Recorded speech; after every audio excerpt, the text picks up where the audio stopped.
Ang pananampalataya ng babaeng hindi Hudyo. Umalis si Jesus mula roon at pumunta sa mga lugar na malapit sa Tyre. Pagdating niya roon, tumuloy siya sa isang bahay. Ayaw sana niyang malaman ng mga tao na naroon siya, pero hindi rin niya ito naitago. Sa katunayan, nalaman agad ito ng isang ina na may anak na babaeng sinaniban ng masamang espiritu. Ang babaeng ito'y taga-Phoenicia na sakop ng Syria at Griego ang kanyang salita.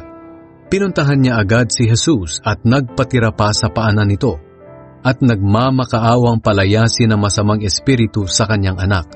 Pero sinagot siya ni Jesus sa pamamagitan ng isang kasabihan. Dapat munang pakainin ng mga anak dahil hindi tamang kunin ang pagkain ng mga anak at ihagi sa mga aso.